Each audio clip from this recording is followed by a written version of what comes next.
Thank you very much for having me back. This is my second year speaking on this topic. We're going to talk about today the Parkinson's you don't see, the non-motor symptoms of Parkinson's disease, which for those of you who are living with the disease know can be much more debilitating and much more impactful on your quality of life than the motor symptoms. My objectives today is to understand the cognitive and behavioral changes that occur in this motor disease, to help you identify the common types of problems that exist, and to learn techniques for managing the challenges.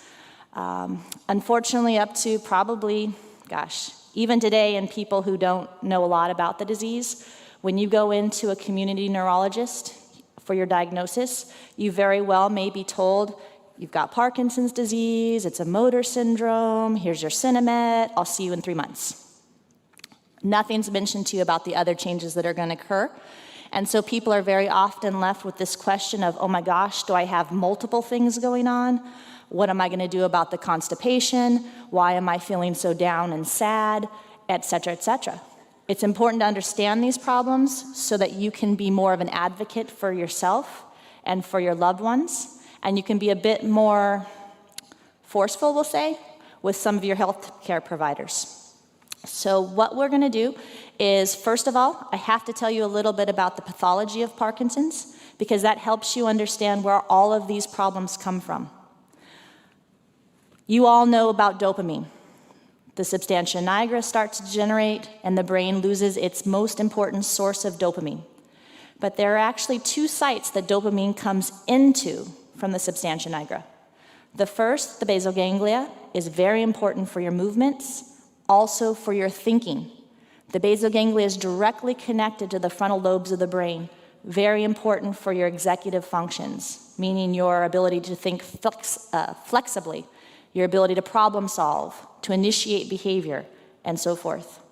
The other area, the nucleus accumbens, is important for your behavioral regulation. So when dopamine becomes abnormal in that area, you can start to see changes in personality and in behaviors. Things like hallucinations or even impulse control problems.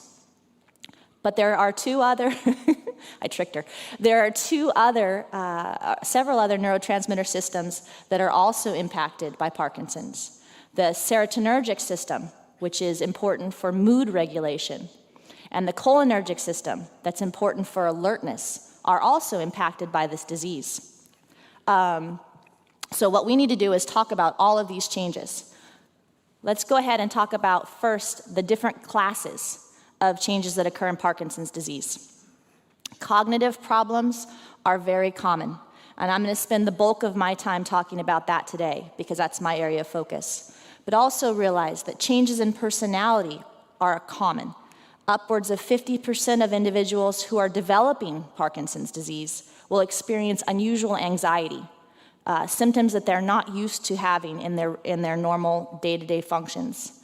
Sleep disturbance impacts probably close to 90% of people with Parkinson's disease. We'll talk a bit more about it, but this could be anything from fragmented sleep at night to sleepiness during the day. Autonomic system dysfunction, bladder control problems, constipation, difficulty with heat, temperature regulation, problem with saliva and tear production. Decreased sense of smell may have been one of the earliest symptoms of your disease before your tremor even started. And on there at the very bottom should have been pain syndrome, except for that speaks to my memory disorder. So pain is very common in early symptoms of Parkinson's disease. Upwards of 30% of people will describe a pain syndrome that can't quite get figured out by anybody. Okay, go ahead. Now, roughly 95%, almost everybody with Parkinson's disease will develop some type of change in their thinking. I don't want that to scare you. Okay, what I want you to understand is the type of changes we're talking about, because with some changes in your day-to-day routine, you can overcome that type of change.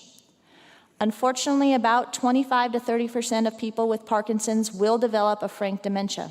And I know that word is so scary for people because automatically you assume Alzheimer's disease. So I want to spend just a minute to debunk the myth of what dementia is. Okay? Dementia just means that there are two areas of thinking that are impaired enough that they begin to interfere with your day-to-day functioning. So those two areas could be executive function, you have a difficult time organizing your day, and language, you're having trouble responding to people. But the problems with communication and executive function are severe enough that they're keeping you from doing everything you would have normally done. That's the definition of dementia. There are many, many causes of dementia. Parkinson's disease is one, and Alzheimer's disease is another, but they look different. The progression is different, and the impact on memory is different. Okay? What are the types of changes that most affect folks with Parkinson's disease?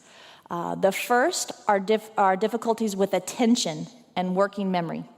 So people with Parkinson's will also often complain to me that they feel like they're clear as a bell one moment and quite confused and cloudy the next.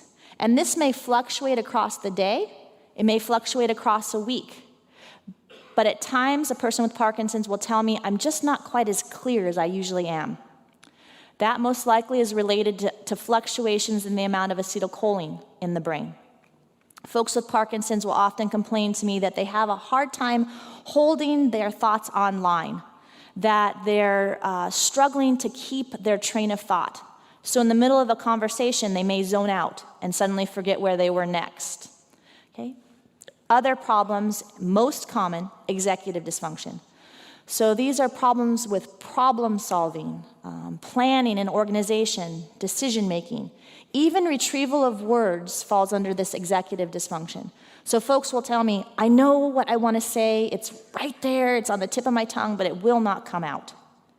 Cognitive flexibility can sometimes be a problem. So an individual gets stuck on a single topic and can't quite break free from that topic. And it's very frustrating for caregivers, but it's also frustrating for the person with Parkinson's disease. And sometimes I have to do a little bit of education for the loved ones of folks with Parkinson's, because very often I'll hear, well, he's doing it on purpose. And it's true, he might be doing it on purpose, but it's probably also the fact that the brain is changing a bit and it's harder to jump to a new topic.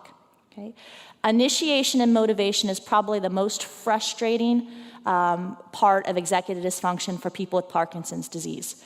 So you could have a very active, dynamic person who suddenly can't quite find the get up and go to engage in their exercise program, or has a harder time with family gatherings because they just can't quite get motivated to do it. Okay? We spend a lot of time trying to disentangle whether that's a mood problem, whether it's depression, or whether it's an apathy problem, an actual executive dysfunction. And with a little bit of careful questioning, we can usually do that. Visuospatial dysfunction is very common. I'm going to use a perfect example. I'll tell you right now that I've been lost behind here in this church no less than 10 times today. And you would think at some point I would actually remember how to get from our conference room to out here, but I've yet to do it. That is visuospatial dysfunction, and I'm pretty sure it's just a normal weakness of mine, but it could actually develop into something more. I'll let you know next year. Other forms of executive dysfunction could be trouble with depth perception, bumping into walls. Some individuals with Parkinson's disease are going to develop visual hallucinations, even early in the course of the disease. Those can be very scary to caregivers and sometimes to the patients themselves. Essentially what it is the brain is not using dopamine effectively. And in some cases, it's because of the disease itself. In some cases, it's because of the medications, and we're going to talk about that in just a few minutes. Speech and language problems are extremely frustrating for folks who have Parkinson's disease. There's nothing worse than trying to express something and have someone say, "What? I didn't hear you. Can you say it again?" Because oftentimes the voice regulation in Parkinson's disease is affected fairly early on. The programs that we have, the big and bold programs, the tremble clef programs, help maintain that volume and that voice regulation, which is helpful for improving quality of life in folks who have Parkinson's disease. Memory is one of the scariest parts of this term dementia.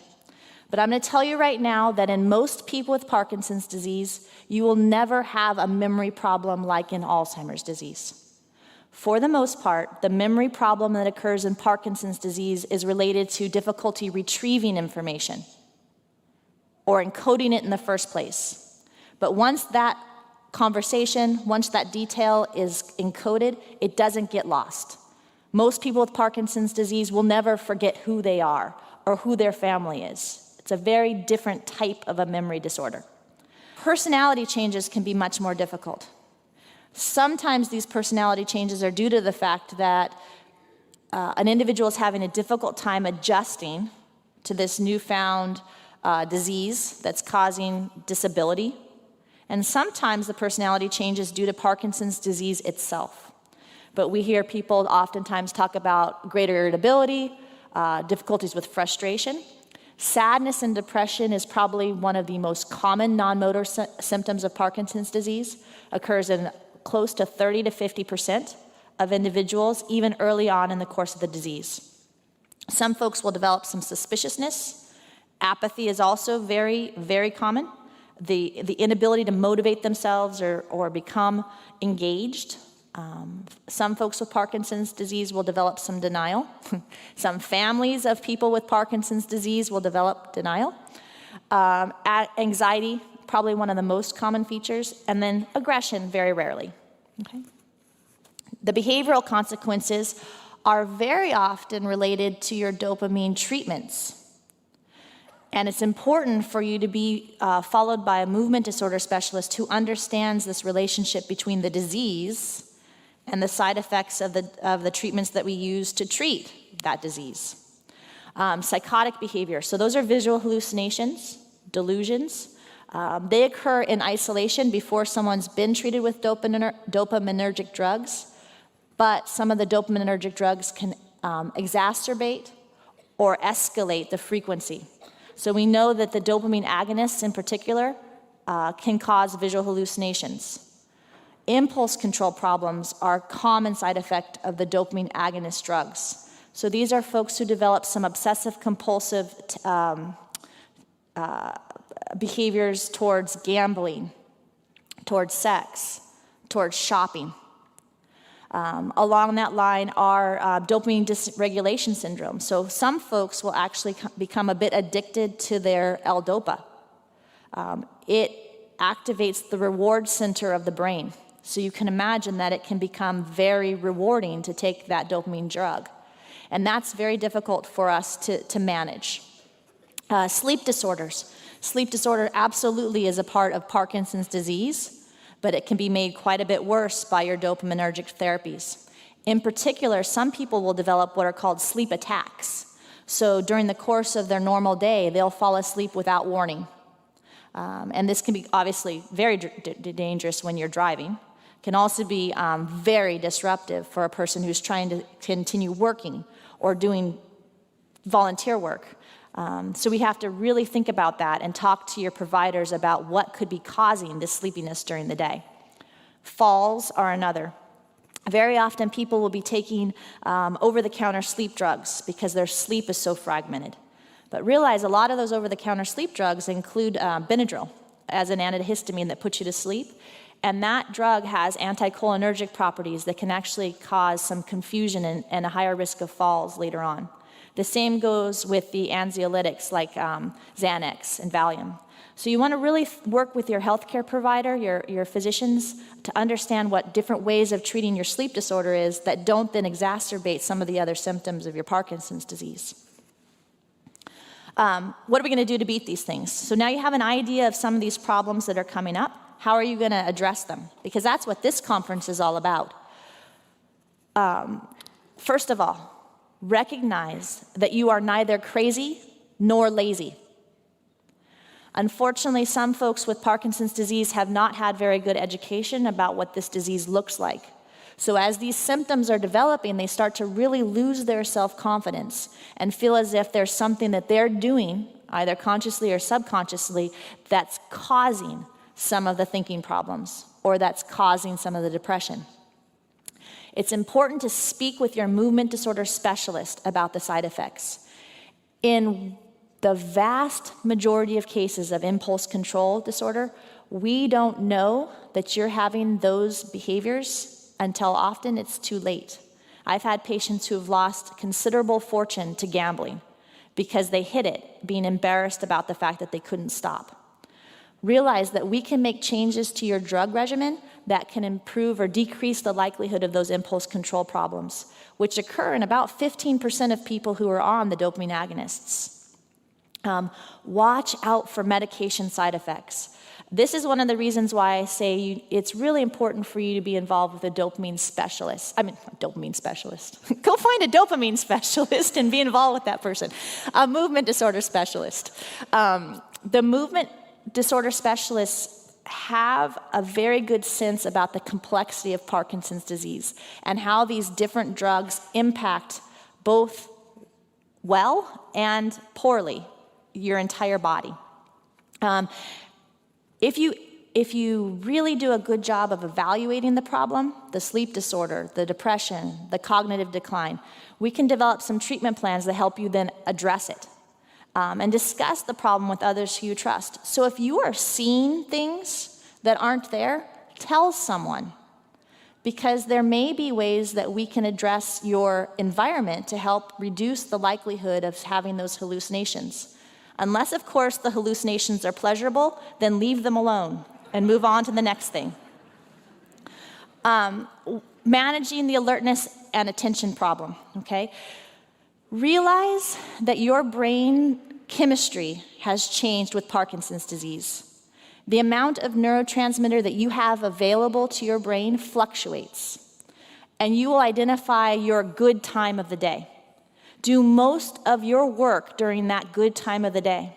If you're still trying to work full time, build in your schedule so that you can do a few hours in the morning, have a rest, and maybe pick up a few hours in the afternoon. This is the dumbest part on my slide, but reduce stress. And if you can figure out how to do that, you're way better than I am. But it's important because stress depletes the body's energy stores. It emits a lot of cortical steroids that don't do anything for your thinking, and especially not for your mood. Rule out those medication side effects.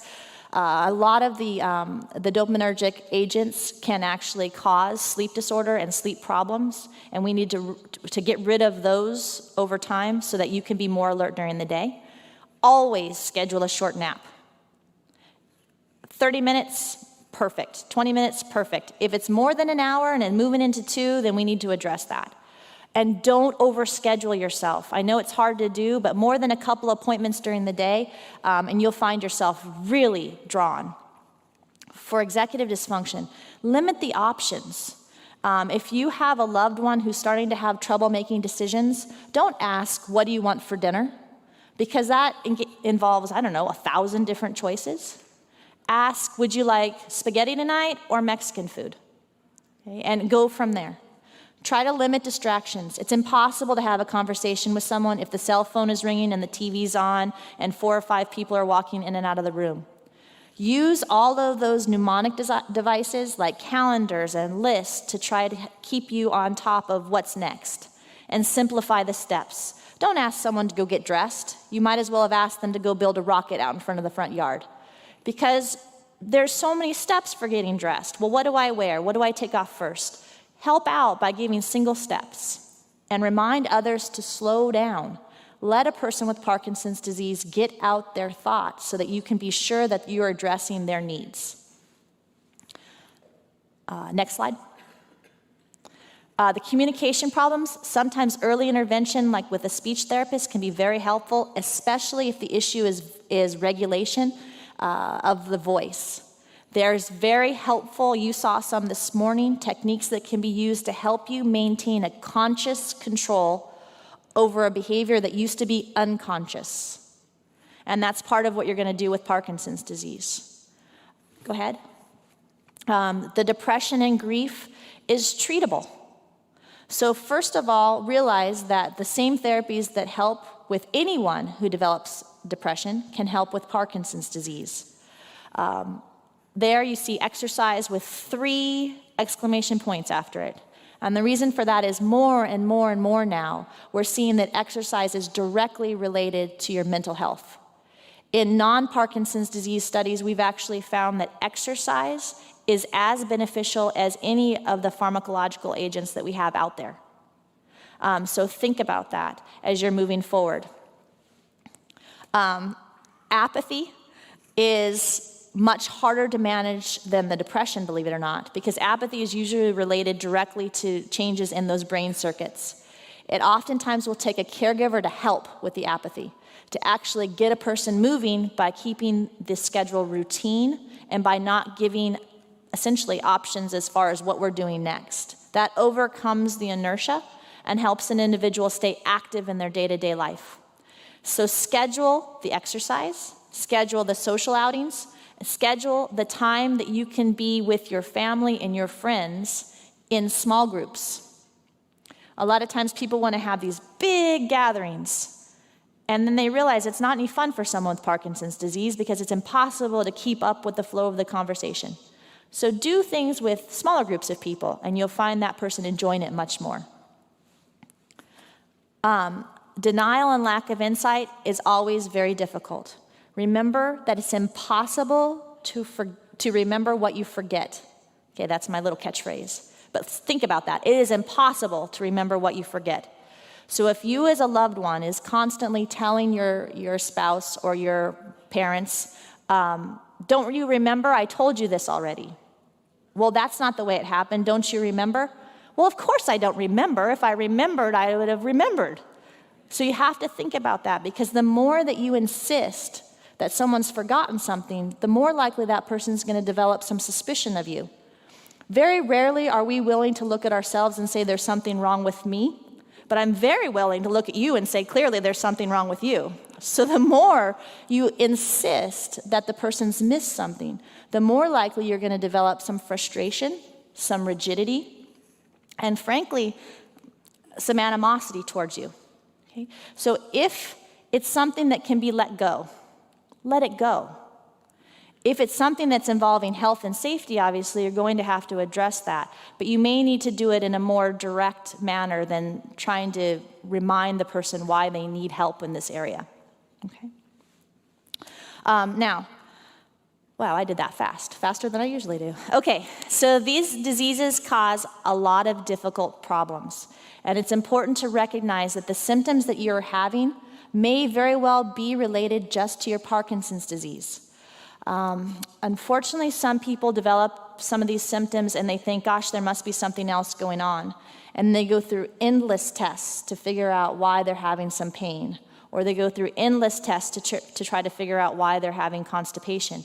And in reality, it's their disease process. Parkinson's disease is a very systemic disease. It affects most of your body. And so you have to be aware that some of the symptoms that you have are not going to be these motor symptoms that are very easily seen. In fact, most people have a harder time dealing with the non-motor symptoms. And unfortunately, people who don't have Parkinson's disease have a much harder time understanding those non-motor symptoms. It's much easier to understand what you can see than what you can't. Recognize that the non-motor symptoms are also directly related to the brain, and very often the medication that we're using to treat the brain. Earlier today, the question of when do you start your DBS treatment came up. More and more now, we're starting to look at the fact that the earlier you use DBS, the less dopaminergic treatment you may need over the course of your life. And that might help ameliorate some of those really difficult non-motor symptoms that people experience. Realize that behavioral techniques, just changing the way you deal with your day-to-day activities, can actually improve your quality of life. Therapies, speech, physical therapy, occupational therapy, therapies for depression are beneficial in Parkinson's disease. Exercise, beneficial in Parkinson's disease, and frankly, in every other person that's out here. So exercise together. And focus on rest, socialization, mental activity, and your nutrition. The healthier your body is, the more stamina and energy you'll have to manage some of these challenges. Also, it's hard to do, but try very hard not to put your head in the sand. When you're noticing that you're starting to have some problems, speak up and tell your doctors right away so that they can start to look at whether there are things that we can do to improve those problems and improve your quality of life. Ultimately, that's the goal for all of us, is to improve your quality of life. I thank you very much for your attention today, and I will stop now.